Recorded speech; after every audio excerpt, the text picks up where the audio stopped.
Amen. Est-ce que nous pouvons nous lever ce matin?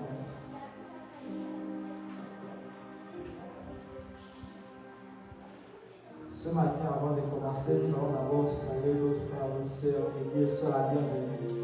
Parmi nous, la maison de notre Père.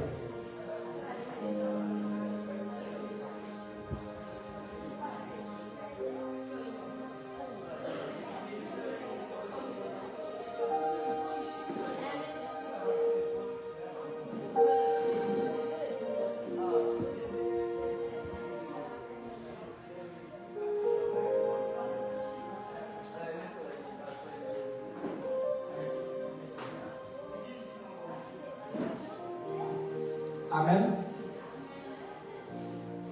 Nous allons commencer ce moment. Dans les temps de prière, nous allons d'abord bénir le nom de Dieu encore ce matin. Nous allons encore bénir le nom de Dieu ce matin. Dis merci au Seigneur pour la vie. Dis merci au Seigneur pour la grâce qu'il a encore fait encore dans nos vies. Dis merci au Seigneur pour tout ce qu'il a fait de merveilleux et glorieux en ce jour.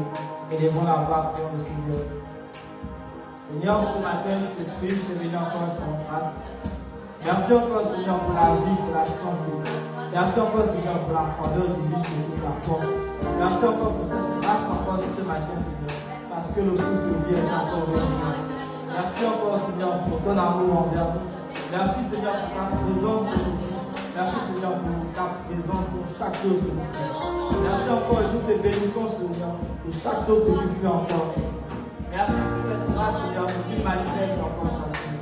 Merci encore, Seigneur. Te bénissons, te rendons grâce pour ce que tu fais. Merci encore pour toutes choses. Sois béni, Seigneur, sois élevé. Au nom de Jésus, nous avons prié. Amen.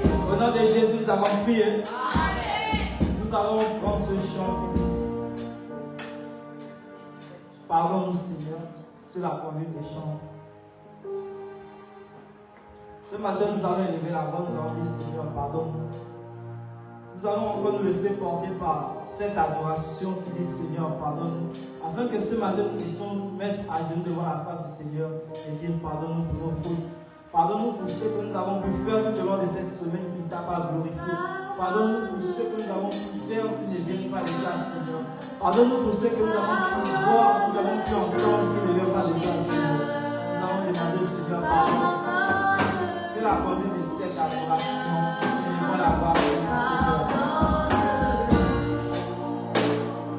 Seigneur, je te prie, je te bénis encore sur la grâce. Ce matin, Seigneur, je te demande pardon.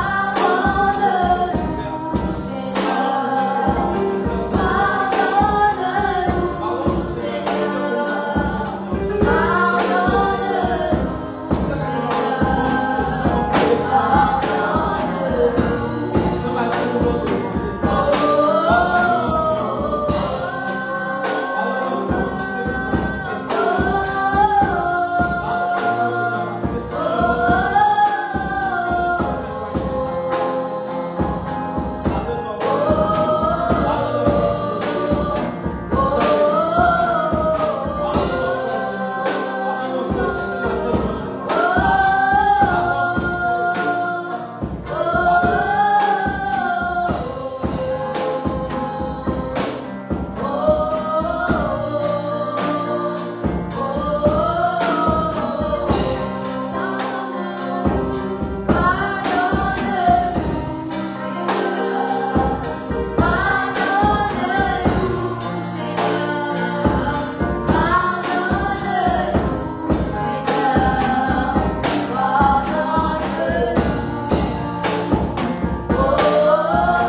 matin, ouvre encore les églises de Dieu afin que ton sang se répande sur nous, afin de nous laver, nous purifier. Élevons la voix, prions le Seigneur ce matin. Seigneur, je te prie, je te bénis encore, je te remercie. Seigneur, que ton sang coule encore ce matin sur nous. Que ton sang se répande sur nous ce matin, afin de nous laver, nous purifier, nous sanctifier. Oui, Seigneur, ce matin, que ton sang coule. Ouvre encore les églises de Dieu, Seigneur, afin de faire couler ton sang sur nous. Afin de nous laver ce matin, Seigneur. Nous voulons nous rendre agréables à toi. Nous voulons être encore, Seigneur, être compatibles à toi, Seigneur. Mais c'est seulement de la sainte et de la pureté que nous pouvons y arriver, Seigneur. Voici pourquoi ce matin nous appelons ton sang. Que ton sang coule encore afin de nous laver. Que ton sang coule encore afin de nous purifier. Que ton sang vienne encore se répandre sur nous. Fais couler ton sang, Seigneur. Nourris-nous ce matin sans défaut. Que ton sang se répande sur nous. Sois béni, Seigneur, sois élevé. Au nom de Jésus, nous allons prier. Au nom de Jésus, nous allons prier. Nous allons prier, nous allons encore appeler pour l'action du Saint-Esprit en ce lieu. Que lui seul prenne encore la première place sur le plein contrôle de toute chose qui se fera. Élevons la voix pour le Seigneur. Seigneur, ce matin, je te prie, je te bénis encore, je te remercie. Que ton sang coule encore, Seigneur, sur les gens. Que nous voulons que l'action du Saint-Esprit vienne encore. Nous voulons que l'Esprit de Dieu vienne encore se manifester puissamment. Nous voulons que l'Esprit de Dieu vienne prendre encore la première place sur nous. Nous voulons que ton Esprit vienne encore de Christ. Que ton Esprit nous guide encore, Seigneur, ce matin. Afin que nous puissions t'adorer. Afin que nous puissions te célébrer comme Seigneur. Sois béni, Seigneur, sois béni. Nous recommandons pour Seigneur, tes mains. Afin que tout chose se fasse selon ton esprit. Au nom de Jésus, nous avons prié. Au nom de Jésus, nous avons prié.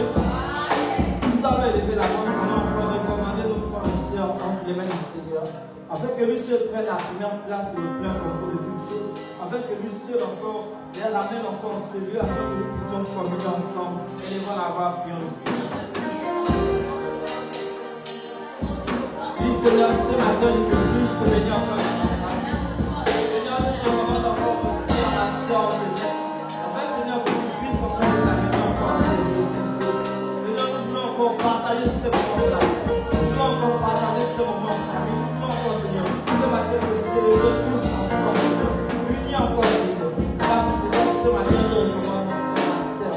Afin que, Seigneur, toi seul encore tu précipites là-bas. Et toi seul encore tu sécurises leurs cheveux. Et toi seul encore tu sécurises encore les moyens de transport qui vont envoyer, Seigneur.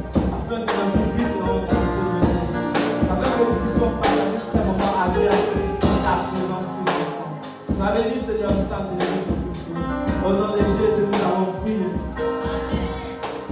Nous allons encore élever la voix, nous allons encore recommander encore la parole de Dieu ce matin. Nous allons encore recommander cette parole afin que le Seigneur vienne encore bénir davantage cette parole et que cette parole vienne encore davantage nous affermir. Élevons la voix pour nous, Seigneur.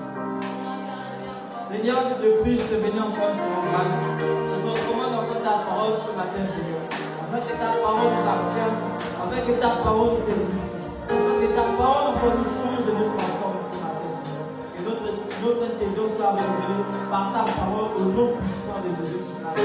Seigneur, nous recommandons la parole, afin que cette parole soit relâchée avec puissance, afin que cette parole soit relâchée avec amour.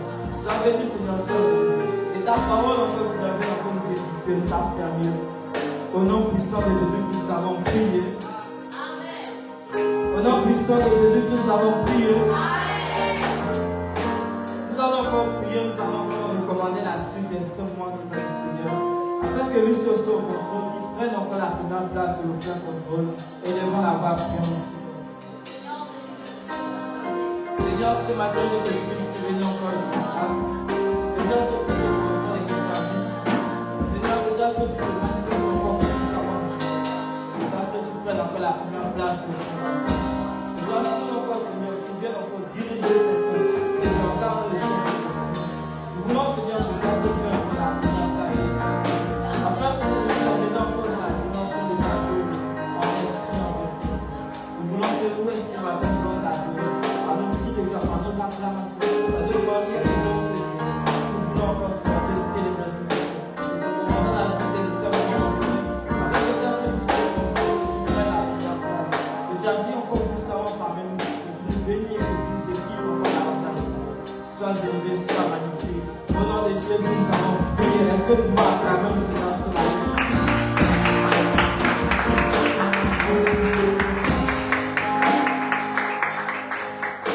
Amen. Nous allons passer dans le temps de louange et d'adoration sur la contribution. Est-ce que nous pouvons les acclamer?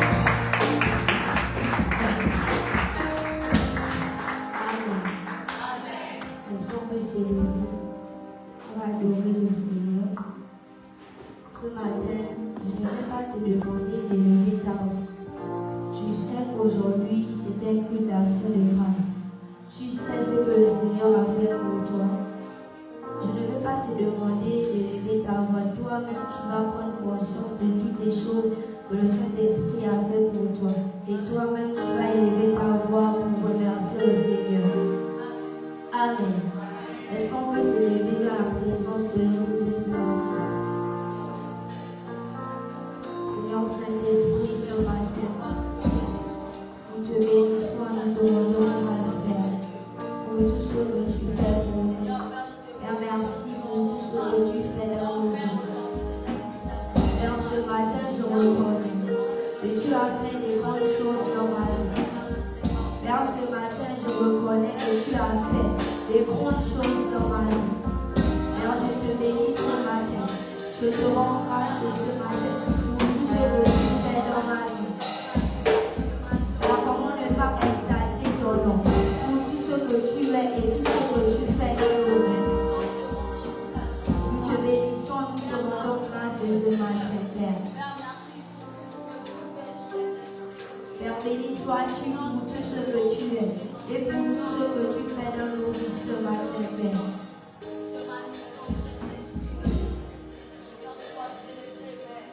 Père, béni sois-tu ce matin pour ce que tu es et ce que tu fais dans nos vies.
Tu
Tu es assis dans la victoire, tu es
que tu peux te lever ce matin dans la présence de Dieu? Alléluia. Amen. Est-ce que tu peux acclamer le Seigneur? Est-ce que tu peux acclamer le Seigneur? Acclame, acclame le Seigneur. Acclame, acclame le Seigneur. Acclame et pousse des cris de joie. Acclame et pousse des cris de joie. Acclame et pousse des cris de joie. Alléluia. Tu es fatigué ce matin. J'ai l'impression que vous êtes fatigué. Alléluia. Est-ce que tu peux te déplacer et saluer ton frère? Est-ce que tu peux te déplacer et saluer ton frère? Déplace-toi pour saluer ton frère. Déplace-toi pour saluer ta soeur. Déplace-toi pour saluer ton frère. Déplace-toi pour saluer ta soeur. Ton frère, ta soeur en Seigneur.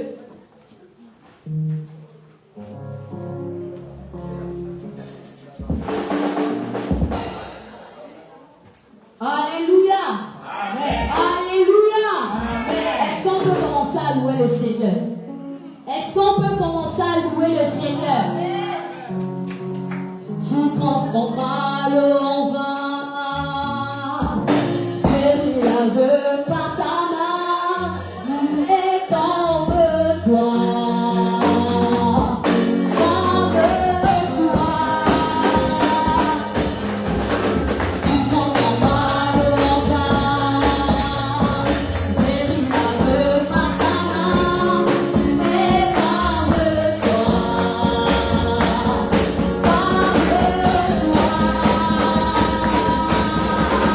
Dans les ténèbres, tu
Amen.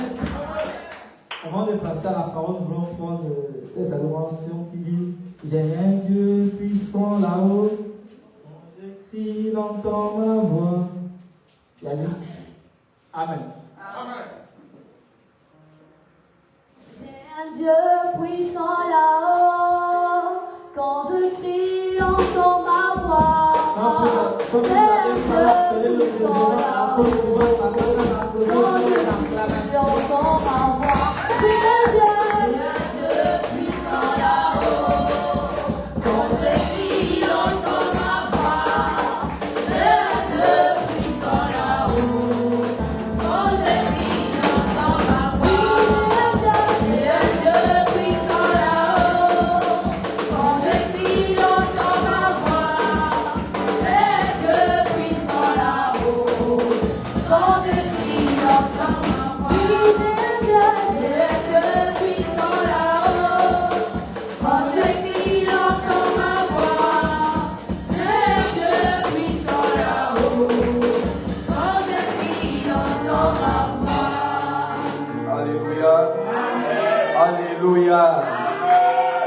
Hello. Que Dieu vous bénisse. Que Dieu vous bénisse. Que Dieu vous bénisse. Gloire à Jésus. J'aime cet amen. J'aime cet amen. Vous savez, je parle de la qualité de la personne. Mais vous savez que lorsqu'on a une qualité d'une personne, on doit donner aussi des chants de qualité. On doit donner des louanges de qualité, des adorations de qualité. Mais cependant, nous devons nous exprimer en dansant. Il faut qu'on arrive à danser. Il faut qu'on arrive à chanter. Il faut qu'on arrive à s'exprimer. C'est très important. Alléluia. Alors j'ai un chant, on va chanter ensemble. Ça dit, je ne sais pas chanter, je ne sais pas danser, car mes lèvres sont impures. Je ne sais pas danser, Seigneur, apprends-moi. Il faut vous lever plus examiner ce chant. Examiner Je ne sais pas danser, Seigneur, apprends-moi. Oh oui, examine. Je ne sais pas. Oui, examine ce chant. Quelque chose m'a passé. Dieu veut agir ce matin. Dieu veut agir dans ta vie. Écoute ces chants. Oh oui. Oh, apprends-moi, Seigneur. Oh oui. Tu es saint.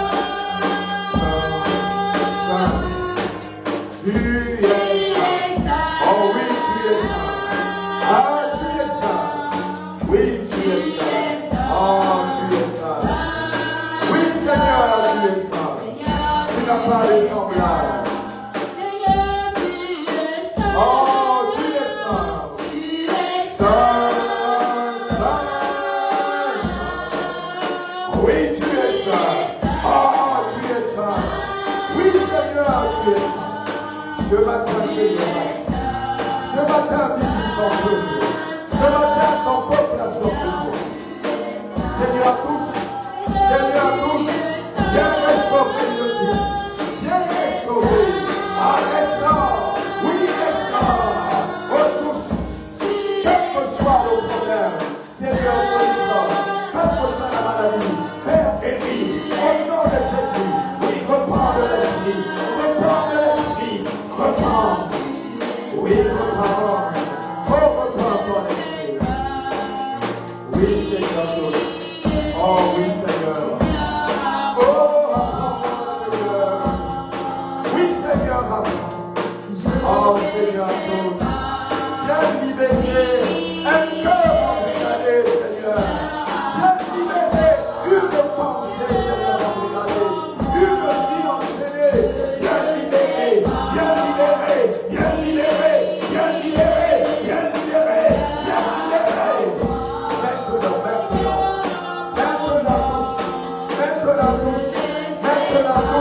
Maintenant,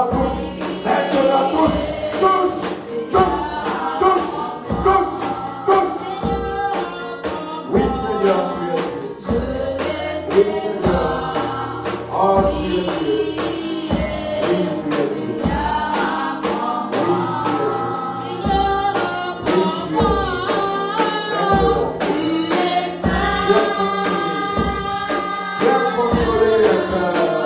Oui, tu es Dieu.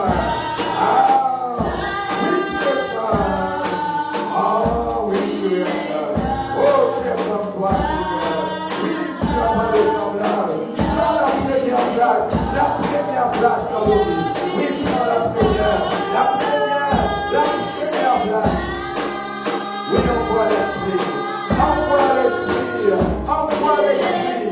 Envoie l'esprit. Envoie l'esprit. Oh, oui, envoie. Oui, envoie. Envoie, oui, envoie.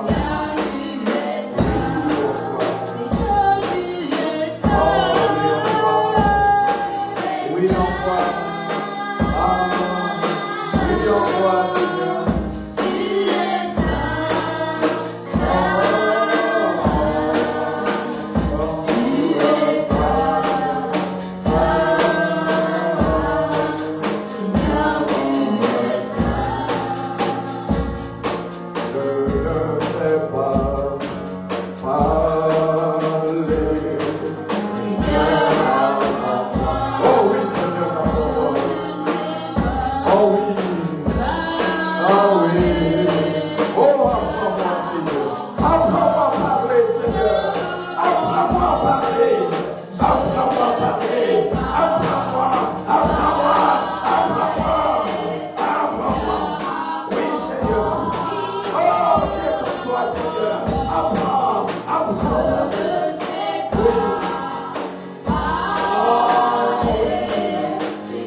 ce matin.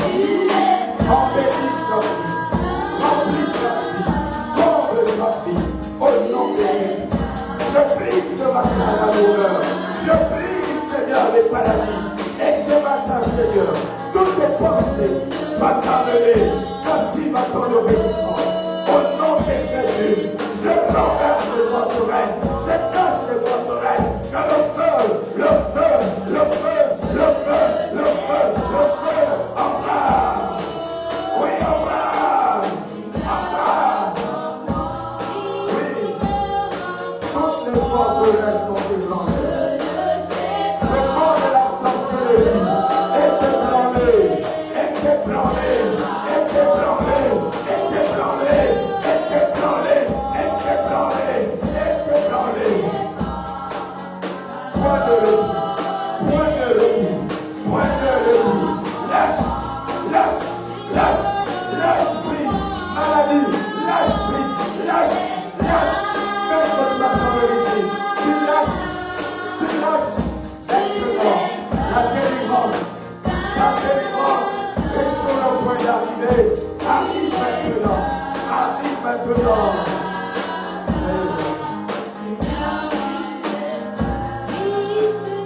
Oui, Seigneur.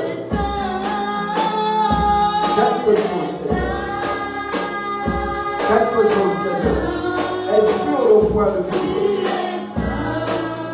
Agis ce matin de puissance. Tu es sans égal. Aucune forteresse ne pourra ébranler le royaume des cieux. Aucun esprit impur, aucune entité sur la terre se nommant ne peut faire face au royaume du ciel, au royaume de Dieu. Père, ce matin, fais l'armée céleste, descends maintenant, descends maintenant, descends maintenant, descends maintenant. Les forteresses sont ébranlées. Les forteresses ébranlées. Maintenant, Seigneur, agis avec puissance. Que rien ne fasse obstacle à ta parole. Brise les raisonnements, brise les chaînes qui tiennent tes enfants captifs. Au nom puissant de Jésus. Ce matin, Seigneur, que ta gloire se manifeste et qu'une vie soit délivrée au nom puissant de Jésus. Je déclare ce matin que le feu embrasse Seigneur, le feu embrasse Seigneur, le feu embrasse Seigneur, le feu embrasse Seigneur. Reçois maintenant ta délivrance. Esprit impur, lâche, lâche, lâche, lâche le prise, lâche, lâche, lâche, lâche, lâche prise. Au nom de Dieu. Maintenant, Seigneur, que les pensées soient libérées. Que la procrastination soit brisée. Et que nous vivions, Seigneur, sur la terre, le ciel. Que nous voyons, Seigneur, le toucher divin. Que nos vies soient embellies. Que nous devenons la meilleure version de nous-mêmes. Que nous allons de gloire en gloire, de succès à succès, élévation en élévation, au nom de Jésus. J'appelle en manifestation les grâces divines. J'appelle en manifestation toutes les bénédictions qui sont rattachées à ta vie, au nom de Jésus. Merci encore pour ce matin. Accorde, Seigneur, la délivrance à ton peuple. Accorde la délivrance, la grande délivrance. La grande délivrance, la grande délivrance, la grande délivrance, la grande délivrance, au nom puissant de Jésus. Seigneur, merci. Merci pour ta gloire. Merci pour ta puissance. Merci, Seigneur, pour ta souveraineté. Nous nous soumettons ce matin à ta parole. Tu as déclaré qu'il envoya sa parole et sa parole les guérit. Ce matin, que je sois un instrument de bénédiction au travers de ta parole. Que ta parole vienne changer l'esprit. Que ta parole vienne encourager. Que ta parole vienne pousser. Que ta parole vienne élever. Que ta parole vienne encourager, que ta parole vienne guérir. Merci pour ta parole. Je suis un instrument que tu t'es choisi, afin de libérer ta parole. Remplis-moi, accomplis Seigneur les exploits à travers le monde. Béni sois-tu parce que tu es Dieu. Je veux m'effacer et que tu sois là. Je m'appelle et que tu te lèves. Que le Saint-Esprit prenne possession de mon cœur, de mon âme, de mon esprit. Que ma langue soit dédiée, que je parle avec droiture, avec souveraineté, avec puissance, avec autorité, avec clarté, avec concision, au nom puissant de Jésus.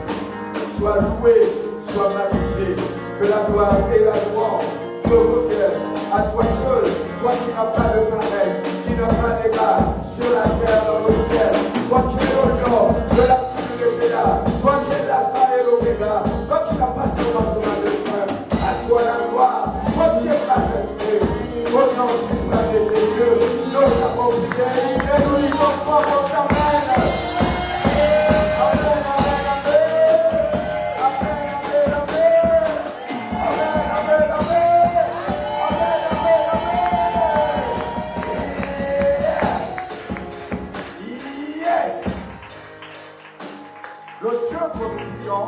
Est un Dieu de gloire. Le Dieu que nous prions est un Dieu de puissance. Le Dieu que nous prions est un Dieu de restauration. La Bible déclare que c'est le réparateur de brèches. Là où il y a une brèche, il répare. Là où c'est brisé, il répare. Là où il y a la maladie, il guérit. Là où il y a les frères, il console. Là où il y a la division, il réconcilie.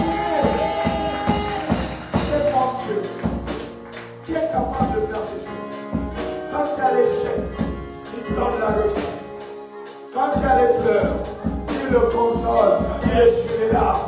Et les pleurs sont transformés en rire. Là où il y a le désespoir, mon Dieu amène l'espoir.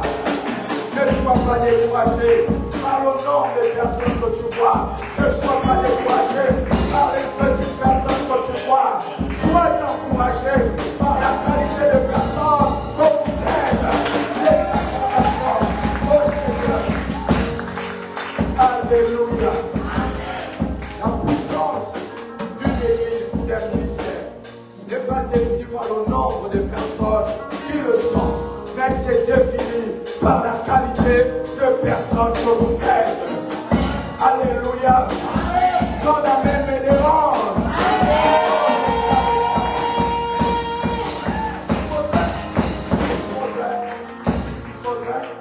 il faudrait réviser un peu. Il faudrait que ce matin, quand nous sortons d'ici, on sort rempli, on sort plein, on sort comblé.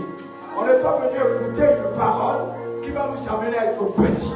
Nous devons être comme des aigles. Parce que la Bible déclare que nous ne sommes pas des poussins. Nous ne ressemblons pas à un poussin, mais nous ressemblons aux aigles. La Bible déclare que l'aigle plante son envol. La Bible déclare que l'aigle, lui, il fait sa tanière dans les rochers. C'est le rocher. Le rocher, là, il va bâtir sa maison. Donc, il faudrait que nous soyons des aigles. Ça, c'est important. Alléluia.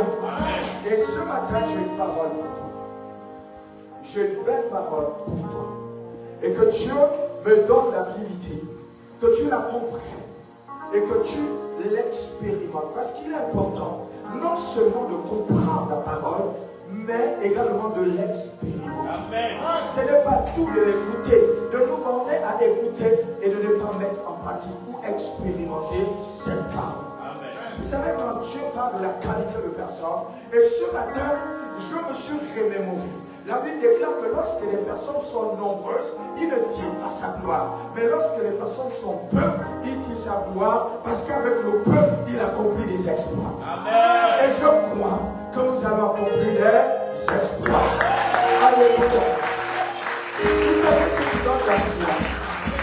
C'est qu'on augmente ma foi. C'est la capacité des combats à combattre. Tant qu'il n'y a pas de combat, ma foi ne peut pas grandir, elle risque d'être stagnée. Mais quand il y a des combats, il y a des défis à relever, c'est là où ma foi est en gesticulation. C'est là où ma foi bouge. Parce que je sens qu'il y a des combats et je dois en sortir vainqueur. Le Dieu qui m'accompagne, l'onction que je transporte, ce n'est pas une onction de défaite, c'est une onction de victoire. C'est une onction de victoire. Quelle que soit la durée du combat, j'en sortirai toujours vainqueur. Amen. J'en sortirai vainqueur parce que je crois au Dieu que je sers. Je crois au Dieu de mon Père. Je crois au Dieu de mon Père, le révérend Vincent. Je crois à son Dieu. Je crois à son Dieu. Et c'est ce Dieu qui me permet d'être debout et que cet Dieu bouillonne en moi. Alléluia. Amen. Alors on peut s'asseoir sur la tête de nos ennemis. On s'assoit sur la tête de nos ennemis. Alors ce matin, nous allons repartir dans nos textes de base. 1 Corinthiens au chapitre 11, le premier verset. Vous savez, Dieu m'a mis à cœur. Il m'a mis à cœur de parler de ces trois choses. Premièrement, sur le disciple. Il était important que nous puissions commencer à parler sur le disciple. Mais il m'a mené à cœur de parler également du ministère de la minorité. Et je bénis Dieu parce que c'est lui qui gouverne ma vie. C'est lui qui dicte ma vie. Et c'est lui qui me dit ce que je dois faire. Je ne veux pas faire les choses par émotion. Je ne veux pas faire les choses à cause d'une circonstance, mais je veux faire des choses en fonction de la révélation, des orientations de Dieu. Alors quand il m'a demandé de parler de ces trois choses sur le discipulat, il m'a dit que c'était nécessaire parce que l'Église est en train de perdre ses repères. Et j'ai effectivement compris que l'Église perdait ses repères parce que la notion de disciple à maître n'existe plus. Il n'y a plus de fossé comme autrefois. Et c'est une des raisons où Dieu m'a dit enseigne sur le discipulat. De manière à ce que l'enfant, quand il grandit avec cette notion, il ne s'en écarte pas. Aussi, il reçoit cet enseignement, aussi, il va transmettre cet enseignement. Et il m'a dit aussi de parler du ministère de la minorité. Et toutes les fois quand je parle, non pas la quantité ou le nombre de personnes qui définissent des résultats ou accomplissent des victoires, non. Ce n'est pas le nombre de personnes qui accomplissent des victoires. C'est la qualité des personnes qui accomplissent des victoires. Vous pouvez être nombreux, mais si vous ne connaissez pas et ne maîtrisez pas les techniques de guerre, vous allez succomber lorsque vous irez au front. Mais s'il y a peu de guerriers qui maîtrisent les techniques de guerre, quand ils iront sur le front, ayant l'expérience de la guerre, peu sont-ils, mais ils vont avoir ce qu'on appelle la victoire. Ils vont avoir ce qu'on appelle la victoire. Mais ce n'est pas tout. Il est venu à me parler de la grande commission. Et cependant, dans le cadre de la grande commission, c'est un mandat divin qu'il donne à l'homme. Et dans le mandat divin qu'il donne à l'homme, il dit à l'homme de faire de toutes les nations, toutes, je précise, toutes les nations. Donc, aucune nation n'est exclue. Et c'est un mandat divin qu'il a donné à l'homme. Et lorsque Dieu m'a dit ça, je me suis dit, Seigneur, je ne me tairai pas, je vais parler. Et c'est pourquoi ce matin, je me lève et je continue avec notre enseignement sur le discipulat. Alors, qu'est-ce que 1 Corinthiens au chapitre 11, le verset 1 dit? Il dit ceci.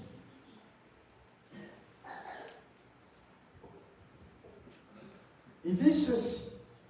Soyez, il n'y a pas quelqu'un qui m'accompagne, mes imitateurs, comme je le suis, moi-même, de qui?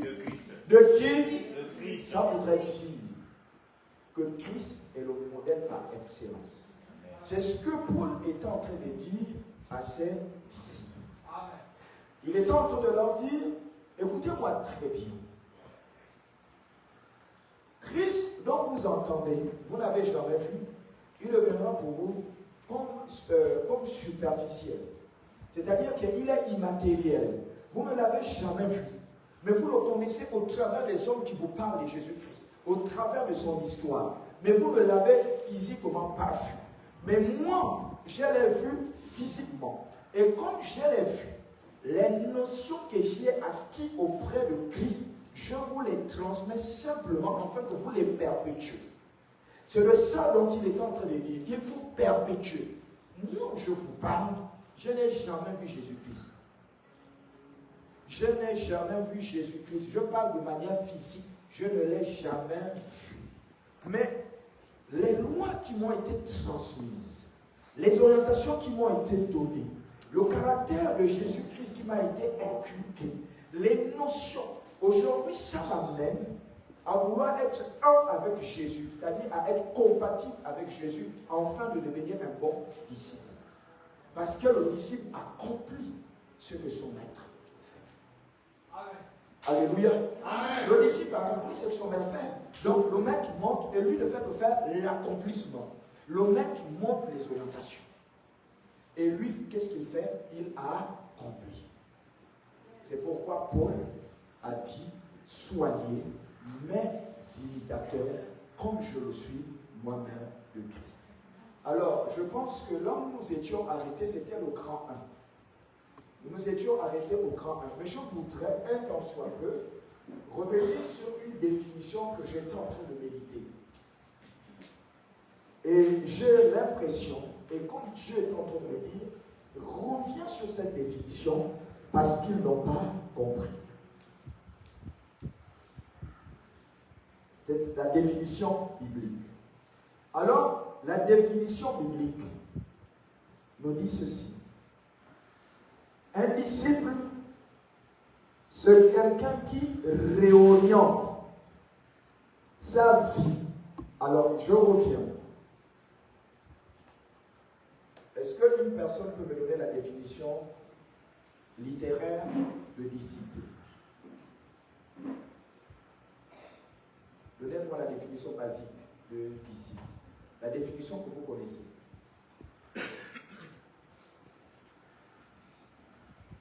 Donnez la définition, oui, japonaise.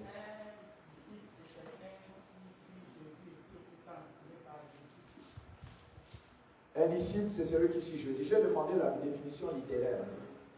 Ça voulait dire que c'est une définition classique qu'on peut retrouver dans le dictionnaire. Et j'avais donné cette définition. Vous voyez pourquoi Dieu qui revient.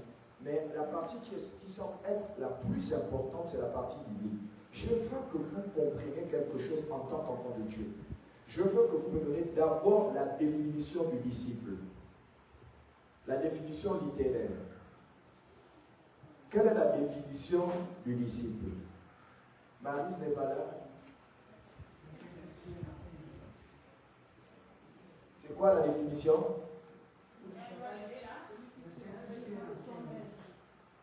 Hein? Waouh. Waouh. Alors, vous savez que quand on revient sur les définitions, c'est parce que, sur la définition biblique, c'est parce que Dieu a dit qu'ils n'ont pas compris. Si on vous dit que la définition classique ou basique ou littéraire ou le dictionnaire définit comme étant une personne qui suit l'enseignement de son maître, ça voudrait dire que c'est général. Mais dans la définition biblique, elle est différente.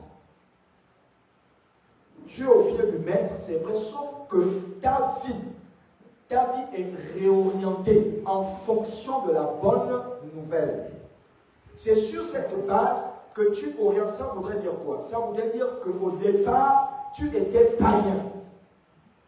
Quand tu es païen, et puis on t'annonce la bonne nouvelle. Et quand on t'annonce la bonne nouvelle, tu es saisi par cette bonne nouvelle. Mais cependant que tu es saisi par cette bonne nouvelle, alors toi maintenant, qu'est-ce que tu fais? Tu abandonnes le monde pour t'orienter maintenant sur la bonne nouvelle. C'est pourquoi on dit qu'il réoriente sa vie. Voilà un exemple concret. Voilà un exemple concret que nous avons Nous allons lire très rapidement un exemple concret. Marc au chapitre 1, du verset 15 au verset 18. Écoutez ceci. Il disait, le temps est accompli et le royaume de Dieu est proche. Repentez-vous et croyez à la bonne nouvelle. Vous savez, quand on dit croyez à la bonne nouvelle, ça voudrait dire qu'on est en train de donner une information aux personnes qui ne connaissent pas ce que c'est la bonne nouvelle. C'est des personnes qui sont loin de cette bonne nouvelle. C'est des personnes qui ne croient pas à cette bonne nouvelle. Mais cependant, il y a une catégorie de personnes qui vont croire à la bonne nouvelle et vont réorienter leur vie maintenant sur la base de la bonne nouvelle. Et ce sont ces personnes qui finissent par être appelées des chrétiens. Maintenant, quand tu es chrétien, tu ne dois pas être seul. Il faudrait que tu aies un encadreur. Il faudrait que tu aies un maître. Il faudrait que tu aies un supérieur. Et c'est là où la partie de le verset dit ceci. Le verset 16. Comme il passait le long de la mer de Galilée, il vit Simon et André, frères de Simon, qui jetaient un filet dans la mer, car ils étaient pêcheurs d'hommes. Alléluia. Car ils étaient pêcheurs d'hommes. Alléluia. Ah non, donc vous ne suivez pas. Donc vous ne suivez pas. La Bible déclare qu'ils étaient sur une barque. Donc ils n'étaient pas pêcheurs d'hommes. C'était ça leur activité. Ils pêchaient du poisson. Maintenant, on va réorienter leur vie à cause de la bonne nouvelle qu'ils ont entendue. Et c'est sur cette base que Jésus leur dit, suivez-moi et je ferai de vous des pêcheurs d'hommes. Il part de pêcheurs de poissons à pêcheurs d'hommes. Donc en somme, vous et moi, ce que nous faisons la pêche des hommes pour les réorienter dans la vie de Christ. Alléluia. Amen. Alléluia. Amen. Alors si quelqu'un ne comprend pas ce principe, alors il aura du mal à comprendre la suite. Parce que le but, c'est que toutes les personnes que vous êtes, qui êtes là à l'église, ça voudrait simplement dire que vous êtes des adeptes, donc vous êtes des disciples. Maintenant, si vous n'êtes pas accompli, si vous n'êtes pas fait, ça voudrait dire que vous n'avez pas réorienté vos vies. Parce qu'en réalité, quand vous avez réorienté vos vies, vous êtes maintenant sous la couverture d'un guide. Alléluia. Vous êtes sous la couverture d'un guide. Et le guide vous donne des instructions, des orientations pour que vous puissiez arriver à destination. Si aujourd'hui on met un guide, c'est pour vous conduire de manière à ce que vous arrivez à destination. Ça c'est important parce que pendant qu'il vous conduit, il y aura des combats. Vous allez affronter des combats. Au point même où vous allez vouloir renoncer en disant que le chemin là, il est tortueux. C'est un chemin difficile. C'est un chemin épuré. Je ne peux pas arriver. Parce que la vie de Christ, c'est une vie trop sensible. C'est une vie compliquée. C'est une vie de discipline. C'est une vie de sainteté, de sanctification, de pureté. C'est une vie de combat de l'âme. Alléluia. Amen. Donc ça, c'est important. Donc quand on enseigne ces choses, les enfants de Dieu doivent s'approprier de ces choses et rentrer en eux-mêmes pour une prise de conscience. Et c'est sur la base de la prise de conscience qu'ils pourront se laisser modeler. Alléluia. Amen. Alléluia. Amen. Si vous n'arrivez pas à vous laisser modeler, vous irez dans tous les sens parce que vous n'êtes pas canalisé. Donc le plus important, c'est de pouvoir vous laisser modeler et puis que vous vous canalisez, focalisez à atteindre l'objectif. C'est ça le but. Alléluia. Amen. C'est ça le but. C'est pourquoi vous réorientez vos vies. Toutes les personnes qui ont accepté de suivre Jésus ont réorienté leur vie. Cependant que la vie est réorientée, vous devez recevoir maintenant les rudiments, c'est-à-dire les enseignements qui vous permettront de marcher à la suite du Maître. Et ce sont ces enseignements qui vont vous construire. Ce sont ces enseignements qui vont vous bâtir et qui feront de vous des instruments de bénédiction et de gloire. Alléluia.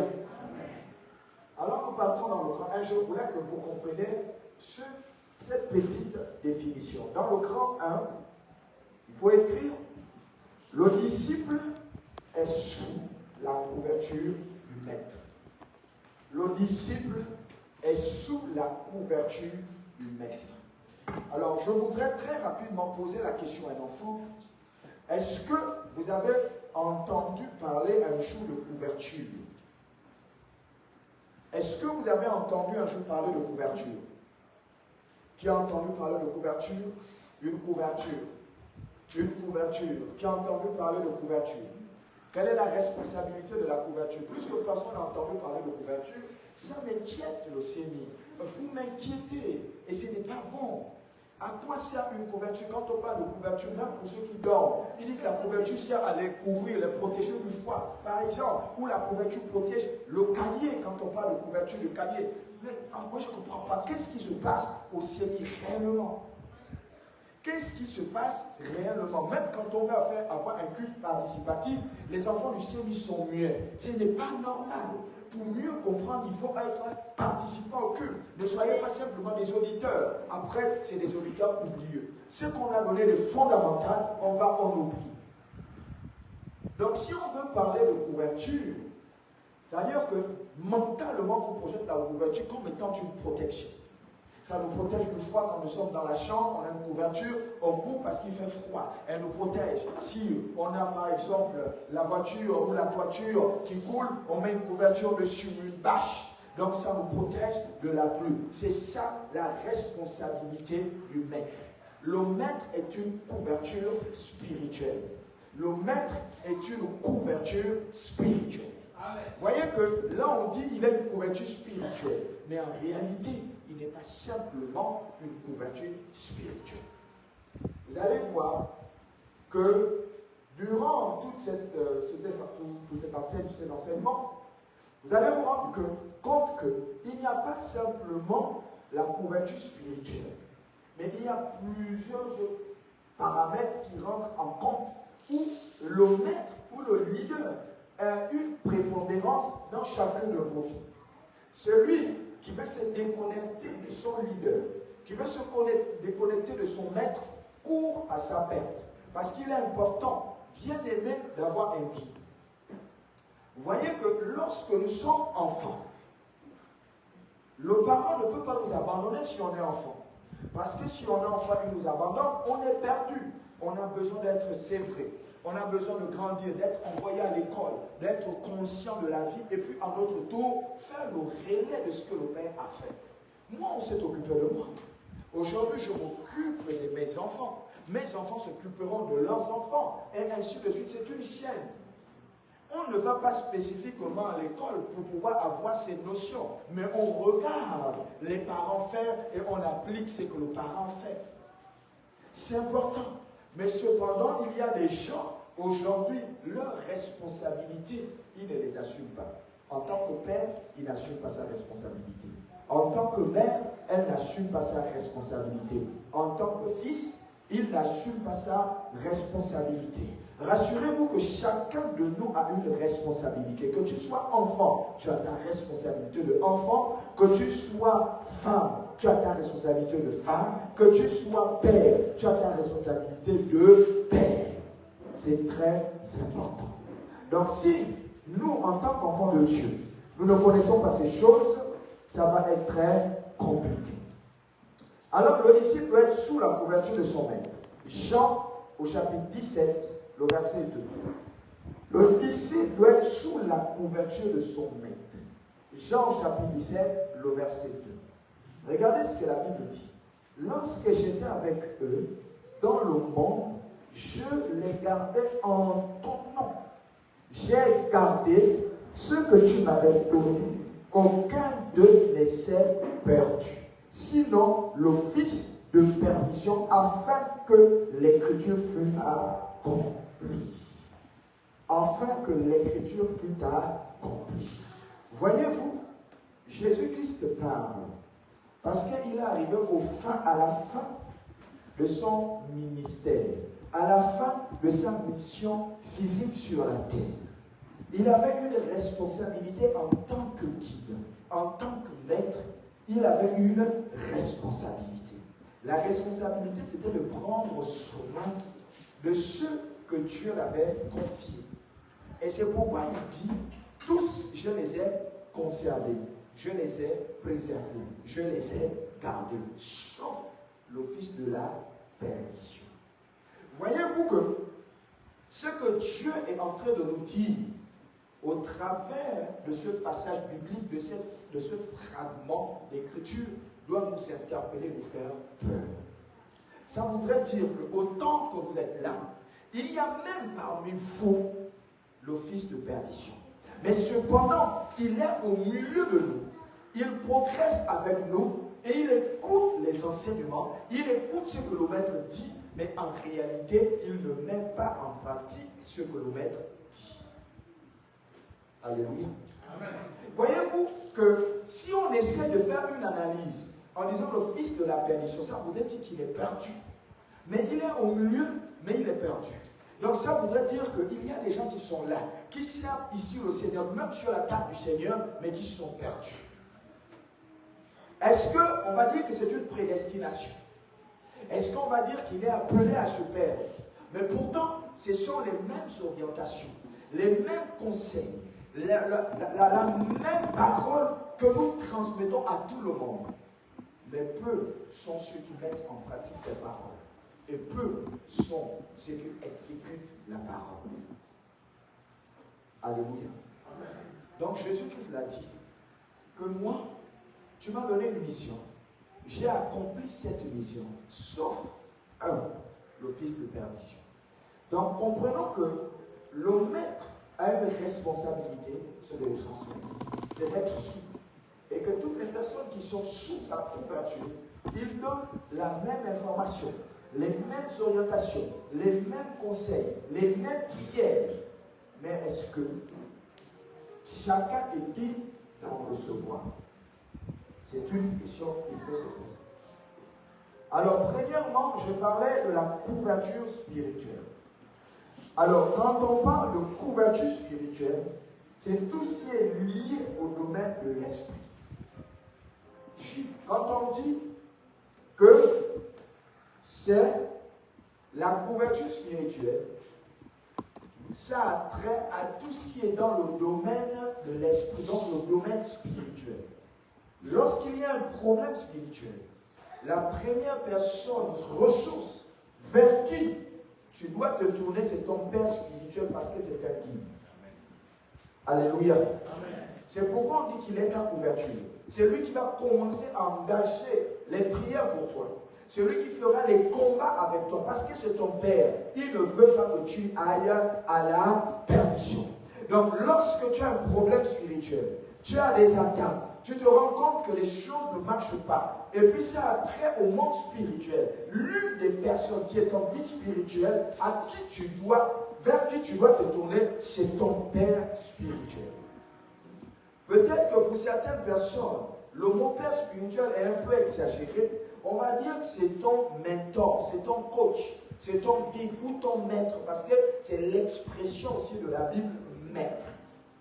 Donc tu vas t'orienter vers lui. Et c'est toi qui vas lui dire, voici ce que moi j'ai eu en vision, voici ce que j'ai pu constater dans la vision. Je veux, mon Père, que tu me dises exactement de quoi il est question, parce que j'ai besoin de ton Seigneur. Le Père peut ne pas tout connaître, mais le fait qu'il soit ton guide, il va prier avec toi et ils vont entendre que Dieu rende de manière claire la vision que tu as eue. Parce que cette vision peut être une vision qu'on ne peut pas être capable de déchiffrer maintenant. Et que ça peut être des signaux à venir. Mais la première personne vers qui tu vas partir, c'est ton maître. Et c'est avec lui que tu vas prier. Et c'est sur la base de sa prière que vous allez entendre les indications claires et concises du Seigneur, afin que chacun sache de quoi il est question. Lorsque tu as une attaque, tu sens que c'est une attaque spirituelle. Où certaines personnes vont appeler que ce sont des flèches mystiques, d'autres diront c'est des semences maléfiques, j'ai piétiné. Et puis j'ai ressenti vraiment dans mon corps, comme on dit, de l'électricité, une masse. Tu vas dire au Père, ça doit être certainement un fusil spirituel, que les gens appellent nocturne, parce que nocturne c'est la nuit. Tu as dit c'est un fusil spirituel. Alors comme toi tu es le garant de la spiritualité en tant que Père, alors je voudrais, mon Père, que nous prions ensemble par rapport à la situation. Le Père spirituel va s'engager dans la prière avec toi. où le maître va s'engager. Mais pourquoi est-ce que tu as un problème comme ça, tu gardes ça pour toi? Oh, tu as une personne de ressources, ou bien tu te décides à aller voir n'importe qui pour poser le problème. Oh, la première personne vers qui tu parles, quand il s'agit du domaine spirituel, c'est ton maître. C'est celui qui te guide, c'est celui qui t'oriente. Parce que la Bible aussi nous enseigne d'orienter le jeune homme.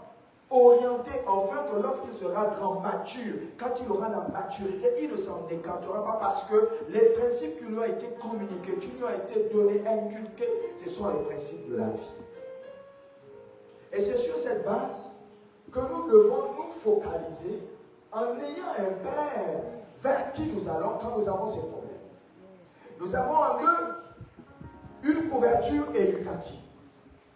Quand on dit que le Père est une couverture éducative, il n'est pas seulement une couverture spirituelle. Parce que les gens ont tendance à se focaliser que sur le spirituel. Mais le Père aussi est une couverture éducative. Et là, quand on parle de couverture éducative, on dit tout ce qui a attrait au comportement. Alléluia. Tout ce qui a attrait au comportement. À développer la faculté intellectuelle et morale. Donc tout ce qui a attrait au comportement, la manière dont tu te comportes, à ta capacité intellectuelle et morale, ça aussi ton Père, ton maître est là pour ça. Ne pensez pas qu'il y a le spirituel. Quand vous me voyez tous les jours encourager les enfants de Dieu dans le domaine éducatif, dans le domaine scolaire, encourager les enfants de Dieu à discipliner, à respecter leurs parents. Vous pensez que c'est quoi? Est-ce que vous croyez qu'à l'église ici c'est seulement feu, feu, feu? Est-ce que vous croyez qu'à l'église c'est seulement tel sorcier doit mourir? Est-ce que vous pensez cela? Donc les enfants de Dieu ne sont focalisés qu'à tout ce qui est feu, feu, feu, feu, et que sur la terre, ils ne sont pour bon à rien. Alléluia. Qui vous l'a dit? Le Père aussi, le maître encourage. Mon fils apprend. Parce que l'école fera de toi une personne sur la terre. Ne pense pas seulement à régner dans l'église. Ne pense pas seulement à être spirituellement élevé. Et puis, il ne faut rien sur la terre. Alléluia. Amen. Donc, c'est très important. Donc, il faut comprendre ces choses. C'est fondamental que chacun comprenne. Donc, quand un père parle de l'école, il sait que l'école, c'est l'avenir. Il sait que l'école fera de toi quelqu'un. Donc, c'est pourquoi le père encourage chaque enfant à se greffer dans le domaine scolaire. Et en 3, on va finir avec ça, la couverture sociale.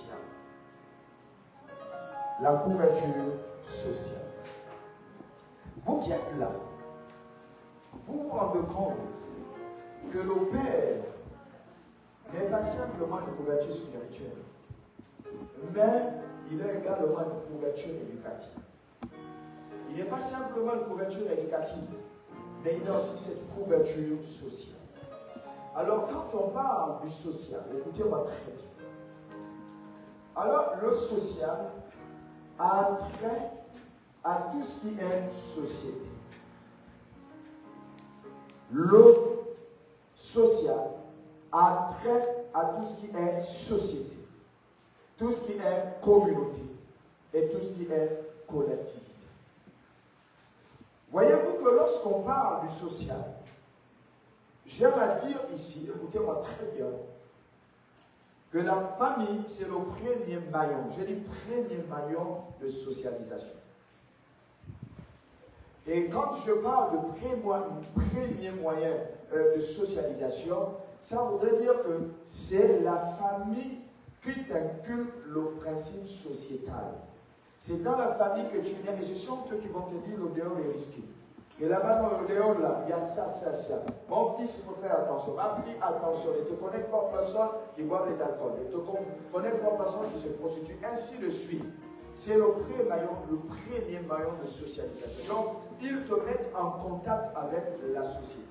Mais cependant, ils ont commencé. Mais il y a des gens qui prennent le relais. Ne pensez pas que tout se passe dans la maison. La famille a sa responsabilité. L'école a la sienne. Et puis la nature aussi a la sienne.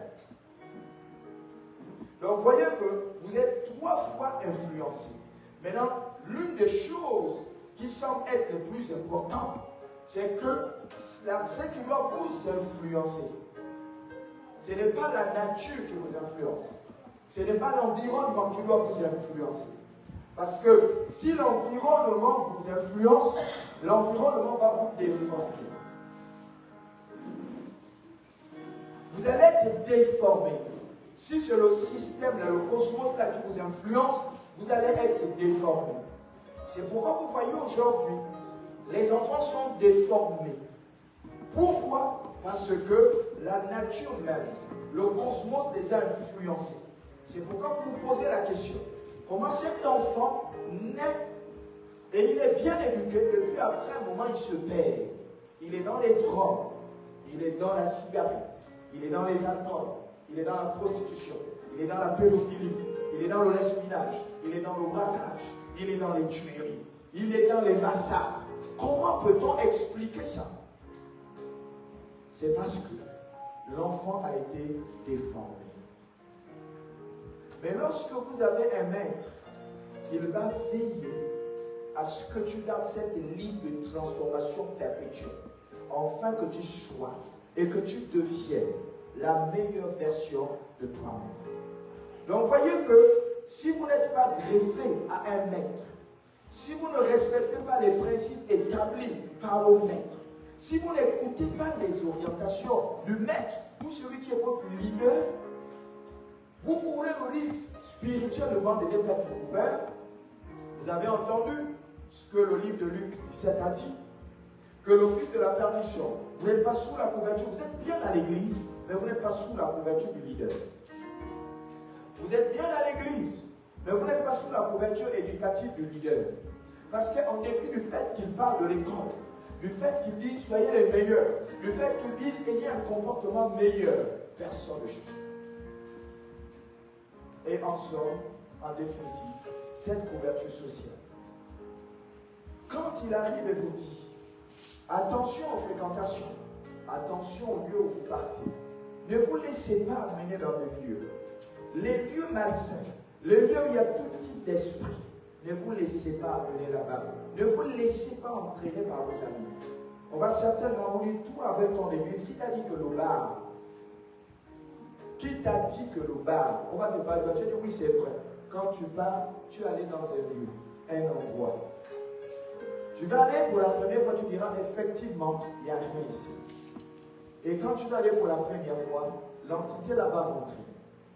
L'entité va t'habiter et va te donner encore l'envie d'y aller. Donc plus tu pars à ces lieux, plus tu nourris cet esprit. Tu pars, tu nourris. Tu pars, tu nourris. Et comme tu es en train de nourrir cette entité, il grandit. C'est pourquoi vous voyez ici, on a des chrétiens ou des enfants qu'on appelle chrétiens, mais ils sont charnels. Ils ne sont plus spirituels, ils sont charnels. Ils sont à l'église, mais ils n'appartiennent pas à Christ. Ils chantent des cantiques, mais ils n'appartiennent pas à Christ, ils sont charnels. Nous pouvons être des bons prédicateurs, mais nous pouvons être charnels. Nous ne sommes plus connectés à Christ parce que nous avons été absorbés. On a des alliances bizarres. Tu es dans l'église, mais tu as une alliance bizarre. Parce que tu veux la florissance, peut-être de ton ministère. Peut-être tu cherches, je ne sais pas, la gloire des hommes. Mais tu es là, tu prêches, mais tu n'appartiens plus à Christ. Celui-là qu'on a appelé le fils de la perdition. Il est à l'église, mais il est perdu. Donc beaucoup viennent à l'église, mais sont perdus. Les pratiques que chacun fait, il le reconnaît. Il le reconnaît. Donc nous pouvons venir nous exhiber ici, mais on est perdu. On fait simplement le nombre. Or, on parle de la qualité. On n'arrive plus à respecter le Père, les instructions que le Père donne. On n'est plus capable de respecter. C'est le fils de la perdition. Parce que si tu n'es pas fils de la perdition, les principes qui sont établis par le Père, tu les respectes. Jésus-Christ a donné des principes et les apôtres les ont respectés. Et ils ont respecté, ils ont pris le relais. Mais le fils de la perdition est perdu. On ne va pas retrouver parce qu'il allait se pendre. Il a reconnu qu'il était dans la mauvaise voie. Alléluia. Amen. Bien-aimés, pour terminer, je voudrais donner un conseil très important. Disciple vient du principe de discipline. Le principe de la discipline, je l'ai déjà enseigné ici. Toutes les personnes qui ont réussi dans leur vie ont nécessairement été disciplinées. La discipline va t'amener à faire ce que tu dois faire et non ce que tu veux faire.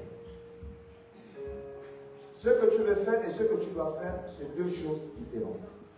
Et c'est pourquoi certaines personnes, vous allez voir, même à l'église, ils le font ce qu'ils ont envie de faire au lieu de faire ce qu'ils doivent faire. Et c'est comme ça que certains vont enfreindre les lois spirituelles. Et il pensera être toujours sur les rails. Mais en réalité, il a déjà déraillé. J'ai vu des gens indisciplinés prospérer, réussir. Mais cependant, Dieu était plus avec eux. Pensant que Dieu était toujours avec eux. Et le jour où le diable a frappé, parce qu'il était déjà un acquis du diable. Vous savez que lorsque vous êtes indiscipliné, vous êtes déjà un acquis du diable, même si vous êtes à l'église. Le diable attend le bon moment pour te frapper, pour mettre fin à tes jours. Parce que lui met toujours fin aux choses. Il peut signer un contrat avec toi, c'est pour un temps. Tu vas régner, après il dit que je vais finir de te donner les biens, je te reprends. Allez, il te prend la maladie. Il dit c'est terminé pour toi. Ou mort plus. Regardez la plupart des personnes qui sont dans les loges, comment ils meurent. Parce que le contrat là, c'est pour régner un temps. D'autres sont même allés parce qu'ils vont maintenant chercher des gens beaucoup plus jeunes. Et ils sont explorants. Vivre heureux et mauvais riches. Mais ce sont des morts atroces. Tu as plané, tu as claqué pour un petit temps. Or nous, quand Dieu nous accorde cette grâce, c'est pour toujours. Amen. C'est une bénédiction qui ne se fait sur aucun chagrin. Il te bénit et tu ne pas de chagrin jusqu'à la fin. Alléluia. Amen. Donc c'est un conseil que je voulais donner au peuple du Seigneur, à toutes les personnes qui m'écoutent. La discipline, c'est mieux. L'obéissance, c'est encore bon. Que Dieu vous bénisse. Il bénisse ton âme.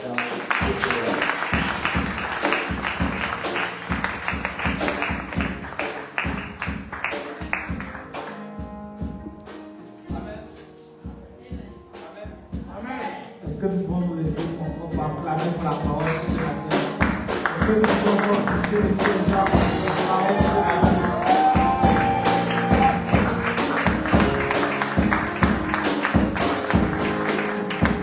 Amen. Nous allons aussi nos têtes, nous allons prier pour la parole, recommander cette parole, rendre le Seigneur. Afin que cette parole puisse continuer à vivre en nous et de prendre la voix avec nous aussi.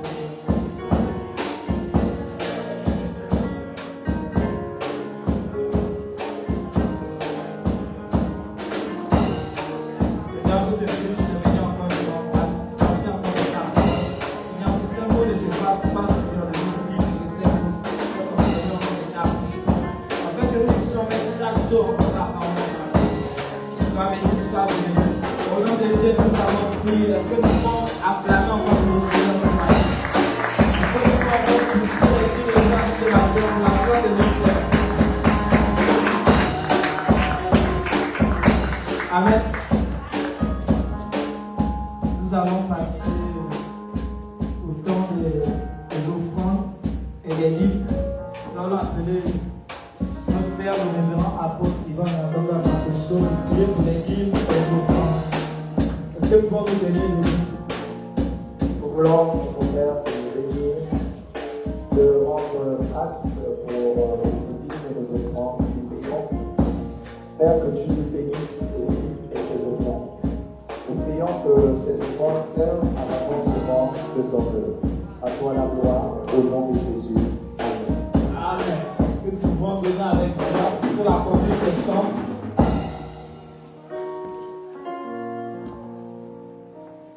Alléluia. Tu peux t'élever même si tu n'as pas l'enfant, tu peux t'élever. Mazuboata, Mazuboata,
exemple.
Amen.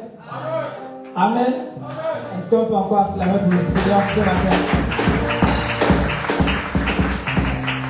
Amen. Nous voudrions savoir s'il y a des gens qui nous visitent pour la première fois.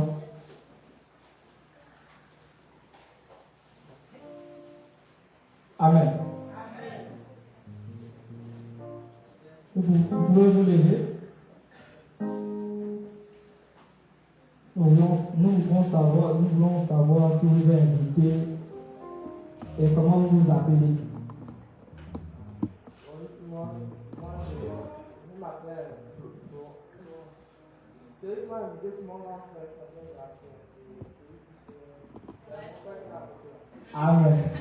Est-ce qu'on va acclamer pour le Seigneur? Amen.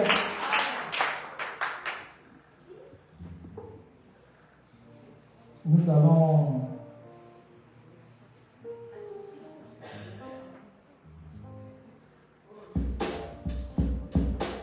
avons une manière très spéciale d'accueillir nos invités pour la première fois. Alléluia. Est-ce qu'on peut se lever et saluer le Père?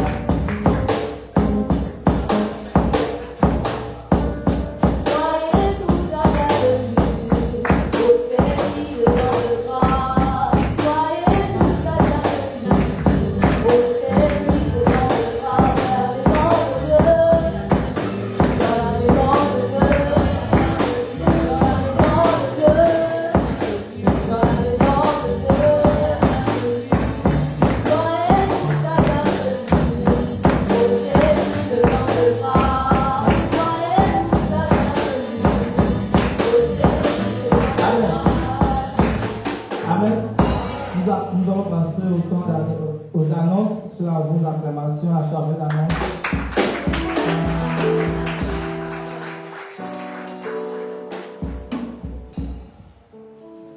Amen.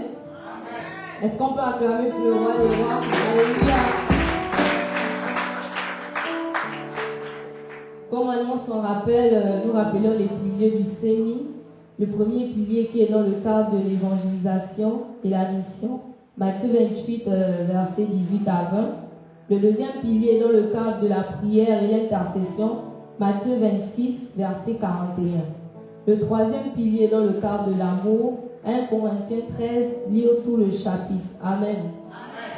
Les activités en semaine, le lundi, nous avons pain de vie pour la jeunesse à partir de 14h à 15h. c'est juste 1 heure. Je tiens à préciser aux jeunes qu'ils doivent tous être présents parce que nous avons réunion après plein de vie. Amen. Le mardi, nous avons temps de prière et de combat spirituel à partir de 17h à 18h30. Le jeudi, temps d'enseignement de la parole de Dieu à partir de 17h à 18h30. Le vendredi, nous avons intercession de 17h à 18h30.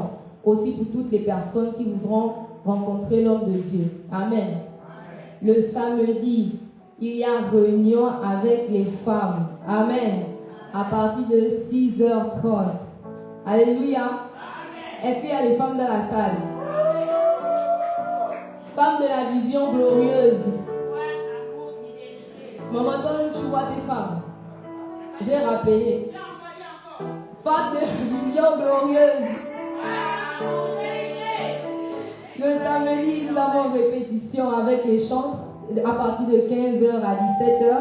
Le samedi aussi, nous avons préparation du culte à 17h pile. Amen. Comme annonce son jour, nous avons Sainte-Seine dimanche 20 avril. Amen.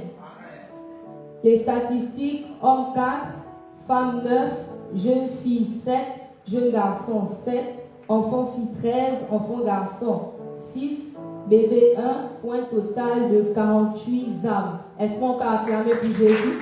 Amen.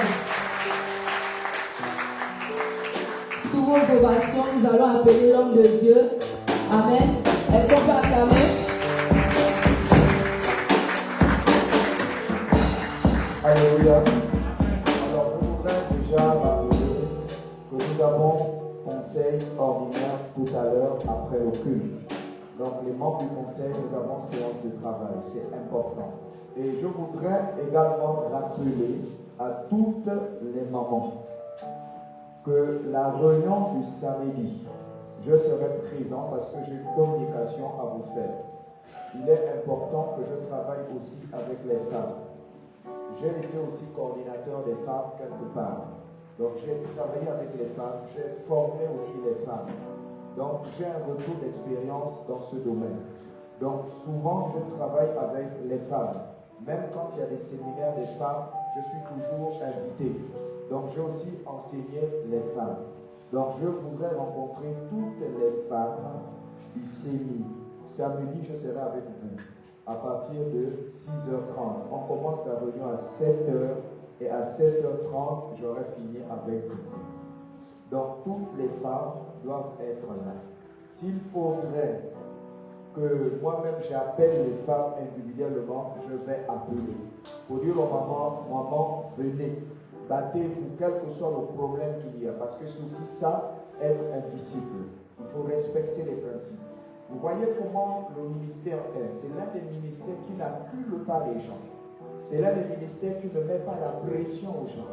Mais on demande simplement aux enfants de Dieu d'être flexibles, d'être à l'écoute du Saint-Esprit. L'écoute du Saint-Esprit va mener chaque enfant de Dieu à respecter les lois que Dieu a établies. Simplement. Donc, j'adresse cette parole aux femmes, j'adresse cette parole aux papas et également aux jeunes et aux enfants. Nous avons initié les temps de prière entre 8h30 et 9h30. C'est pour permettre à ce que tout le monde puisse rentrer dans cette atmosphère. Et que s'il y a des nouvelles personnes, ils viennent seulement trouver l'atmosphère glorieuse. Quel que soit le nombre que nous sommes, si on dit 8h30, c'est le premier sacrifice. Une semaine, on se sacrifie pour se lever tôt. À 4h du matin, on fait sa prière. 6h, on est déjà prêt. 7h30 pour certains démarrent. Pour ceux qui sont loin, comme Papa Justin et puis ceux qui sont en Cannes, démarrent. Pour qu'on arrive ici 8h. Vous allez voir qu'on sera des vrais guerriers. On sera des vrais guerriers de l'Éternel. Vous ne pourrez pas à deux quand vous venez à 9h de passer. Vous venez à 10h moins. Ce n'est pas normal. Il faudrait qu'à un moment, on rentre dans la discipline.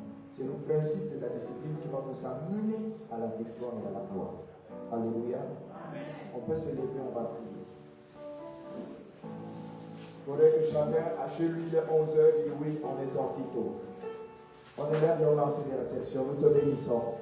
Seigneur, tu n'as pas d'égal. Merci encore pour ce culte, ce premier culte du mois d'avril. Nous te sommes reconnaissants pour cette bénédiction. Père, nous voulons rentrer dans nos maisons, que tu nous accompagnes, que ce que nous avons entendu, nous puissions le mettre en pratique, et que nous ayons des regards tournés vers toi, toi qui es l'auteur de la foi et qui l'amène à la perfection. Nous proclamons la bénédiction, Seigneur, tout au long de la semaine prochaine, que tu nous gardes. Merci également pour notre devoir civique auquel nous accomplirons la semaine prochaine. Nous te bénissons au nom de Jésus. Amen. Bon dimanche.